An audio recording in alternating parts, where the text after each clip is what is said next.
السلام عليكم ورحمة الله وبركاته. ازيكم يا حبايبي، اخباركم ايه؟ انا نهى ودي قناتي، وجايه النهارده بقى اقدم لكم وصفة جميلة قوي، وهي الكحك. طريقة عمل الكحك طبعا ما بيخلاش منها البيت المصري. يا رب تعجبكم الوصفة وتجربوها وتقولي ايه رأيكم.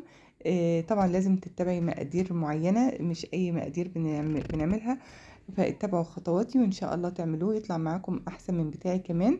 ويلا نبدأ الوصفة، ونسمي الله ونصلي على رسول الله صلى الله عليه وسلم عليه الصلاة والسلام. بسم الله الرحمن الرحيم. ده كيلو دي، انا عملت كيلو دي واحد بس. حلو الكلام، ده كيلو واحد بس. وبعد كده حطيت عليه معلقة ملح صغيرة، ودي معلقة لبن بودرة كبيرة زي ما انتم شايفين كده، او معلقتين من بتوعنا العاديين اللي احنا بنحط بيهم دولت. آه بعد كده بقى بحط كمان معلقة بيكنج باودر كبيرة، اللي هي ما تعادل تقريبا نص باكو بيكنج باودر. تمام كده. وحطيت حوالي برضو، بس كمان ما كانتش بتصور، حطيت معلقة فانيليا. وحطيت كمان روح موز، لان ما كانش عندي روح الكحك بصراحة، فحطيت او ريحة الكحك يعني ما كانش موجودة في المحل في الوقت ده، فقلت يعني لازم نصرف نفسنا، فحطيت حبة روح موز ومع الفانيليا. دلوقتي جبت الخميرة بتاعتي، انا بحب استخدم قوي الدريم، بتطلع جميلة بصراحة في العجينة، ودايما بتطلع ناجحة. وحطيت عليها معلقتين سكر. طبعا قبل ما انسى، المية لازم تكون دافية او فترة كده، ما تكونش ساقعة ولا تكون سخنة، عشان لو سخنة هتبوظ الخميرة. لازم تكون دافية كده يا دوبك. وبعد كده هبدأ بقى اقلب فيها كويس كده بقى. أنا طبعا خلصت المواد الجافة بتاعتي وخلاص، وهبدأ بقى في الايه وعملت الخميرة كمان اهيت. شايفين البامب اللي باين عليها دوت كده، يبقى معنى كده ان هي ناجحة، ان الفوران اللي عملته في الاول والبامب ده يبقى هي كده ناجحة. هغطيها بقى واسيبها على جنب كده لغاية ما اجهز بقية المقادير بتاعتي. دلوقتي انا بعمل طبعا الكيلو دي بيتعمل بنص كيلو زبدة. حلو الكلام. انا جبت بس حجزت 4 معالق كده عشان احمر فيهم السمسم. هو السمسم كده كده اوريدي كان عندي متحمر جاهز، او يعني متحمص جاهز، سوري. فانا كنت بس يا دوبك خدته بس ايه قلبه في الزبده كده. طبعا الزبده لازم تكون بتسيحيها، وكمان بتقدح كده الاربع معالق دولت، وبعد كده بتحطي فيها السمسم زي ما شفتي. وطبعا لو هو لسه ابيض بيغيب معاكي شويه، اما ده يا دوبك خدته قلبه كده في الطاسه وخلاص. شايفين؟ خلاص هو كده خلص اصلا. هو كان يا دوبك خدته لان هو كان جاهز اصلا. تمام. هاخده بقى احطه على الدي بتاعي اهوت. بعمل بس حفرة في النص كده وبفضيه فيها. انا ما زودتش الحقيقه السمسم قوي، لان انا عندي يعني ايه، ما لهمش الاقبال الجامد عليه قوي، بس فممكن تستغني اصلا عن الخطوه دي خالص. إيه لو انت عندك ما بتاكلوش السمسم. انا عندي يعني ما لهمش تقول عليه قوي، فانا حطيت جزء صغير عشان كده. في منه بيحبه في منه كده، فعشان كده قلت ما زعلش حد. وقلبته بقى في الدقيق كده حتى تحس ان هو مش كتير. وقلبته طبعا في الدقيق كده زي ما انتم شايفين. وبعد كده برجع بقى للبوتاجاز بتاعي تاني، وبسيح الزبده، بقيه الزبده بقى اللي هي بقيه النص كيلو. بس اوعي تخليها تغلي او تقدح، عشان ما تعملش حموضه على المعده، او من الاخر تعمل حموضه جامده. يا دوبك بتسيحها زي ما انت شايفه، كده اهي. يا دوبك بس سيحتها، شايفين اهي ساحت كده معايا يا دوبك. خلاص هطفي بقى اهي، بصوا. خلاص هطفي بقى عين البوتاجاز. بس ما كان انا حطيتها على العجينه، طبعا ما الكاميرا في الوقت ده ما كانتش بتصور، سوري يعني. فانا حطيتها كده على العجينه اهيت. وابدا بقى بفرك فيها كده اهي. بتبقى في الاول عامله زي الرمله كده، وطبعا لسه بيبقى فيه دقيق من تحته زي ما انتم شايفين، فلازم بتفركوها كويس قوي، واللي بتقلبيها كويس قوي في الوقت ده.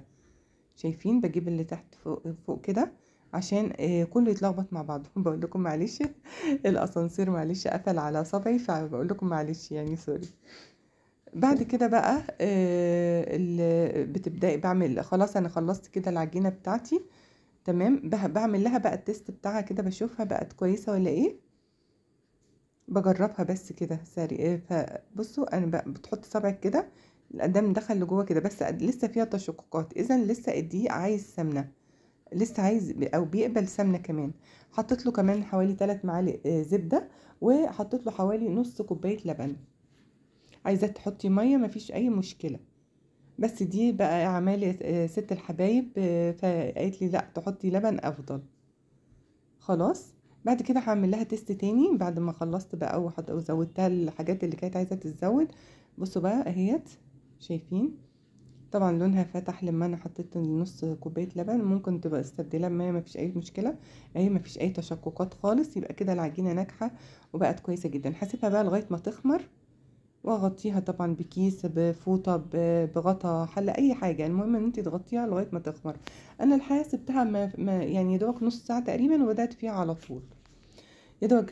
وطبعا جهزت الفرن بتاعي، حط على 180 درجه، شغلته يعني عقبال ما اكون عملت صاجين او 3 كده، يكون الفرن سخن. حلو الكلام. طبعا بعمل العجينة زي ما انت تحبي طبعا الحجم بتاعها، بس يفضل ما تكونش كبيرة، لانها بعد كده بتنفش شوية في الفرن لما بتسخن. فعشان كده يا ريت تعمليها على قد، يعني قد الليمونة الصغيرة كده، او مش الصغيرة، الوسط. في ليمون كبير كده قوي لا، مش مش هو ده طبعا. احنا بنعملها قد الليمونة بتاعتنا اللي هي بتبقى وسط. حلو الكلام كده.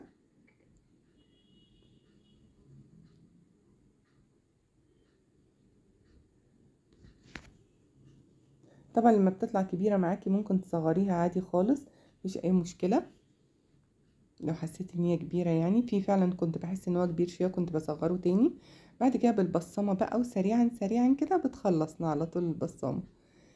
والدتي بقى ما بتقتنع ما بتقتنعش خالص بموضوع البصامة، وتقولي لا هو المناقيش. فجبت المنقاش كده، ولقيت فعلا المنقاش بيظهر يعني بصوا البصامة، يمكن الكاميرا مش موضحة قوي لكن هي ظاهرة وكل حاجة. بس بصراحة المنقاش بيخليها ظاهرة اكتر، لانها بتبقى عبارة عن رسمة كده. هوريها لكم دلوقتي، انا جربتها بيها. بس طبعا البصامة بتسعفنا، بتخلينا نعمل بسرعة.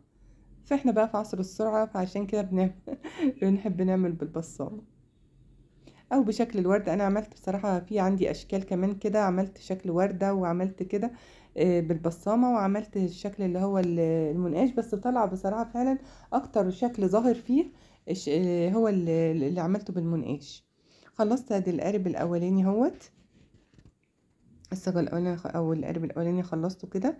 وعملت بقى صينية صغيرة كده. قلت اما أجرب بقى المنقاش اما أشوف كده.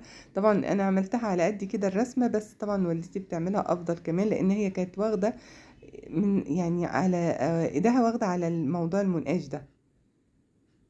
تمام. أنا عملتها برضو يعني مطلعتش وحشة، بس يعني هي بتعملها أحلى بصراحة. حلو الكلام اهو. هو ده المنقاش، يعني لو ما حدش عارف ايه هو المنقاش، هو ده الشكل، هو ده الشكل بتاعه. تمام. اهي الشكل اهوت. انا عملتها كذا شكل كده، بس يعني ايه على قدي اهوت. انا عملت اودي شكل تاني برضو اهوت منه. حلو الكلام. طبعا بوريكم الفرق بين البصامة وشكل البصامة وشكل المنقاش. طبعا لان دي بتغرس في العجينة شوية، او اللي هو المنقاش، فبيطلع الشكل ظاهر اكتر من البصامة زي ما انتم شايفين. وبعد كده انا خلصت بقى هحطه في الفرن. طبعا انا عملت اكتر، هو طلع معايا حوالي 4 صاجات او 4 صواني يعني. حطيته في الفرن على مش الشبكة، الصاج، لمدة ربع ساعة او تلت ساعة بكتير، حسب البوتاجاز بتاع الفرن بتاعك والنار بتاعتك. طبعا لو في مروحة بتحمرهولك من فوق وتحت، اما لو ما فيش بتشغلي عليه الشواية وبس، ما بيغيبش خالص، وبتطلعيه على طول. وبعد كده بقى رشينا السكر الجميل ده. طبعا بتعملي سكر بودرة. وبعد كده شايفين بتتفتح معايا ازاي؟ شفتوا قلبها نافش وجميل طبعا عشان حاطه الخميره. طب انا بتك عليها بقى فاكره ان هي هتبقى ناشفه وكده، لقيتها لانها يعني طريه خالص، او يعني ايه ناعمه، ففتحت معايا بسرعه. شايفين الجمال؟ شكله جميل جدا. طبعا العيد جميل، يعني الكحك ما العيد ما بيخلاش من الكحك بقى، والغريبة والبيتي فور والسابليه، يعني بصراحة بيبقى يعني جو جميل قوي. شايفين بقى؟ بصوا بيعمل معايا يعني مفيش ناعم دايب كده دوب. يا رب تكون عجبتكم الوصفة الجميلة ديت، ولو جربتوها وعجبتكم ما تنسوش بقى تعملوا لايك وتعملوا شير عشان يوصل لكل حبايبنا، وتعملوا سبسكرايب للقناة. ويا رب يعجبكم كده وصفاتي، وكل سنة وانتم طيبين، وعيد سعيد علينا جميعا، واترككم في رعاية الله وحفظه، واقول لكم السلام عليكم ورحمة الله وبركاته.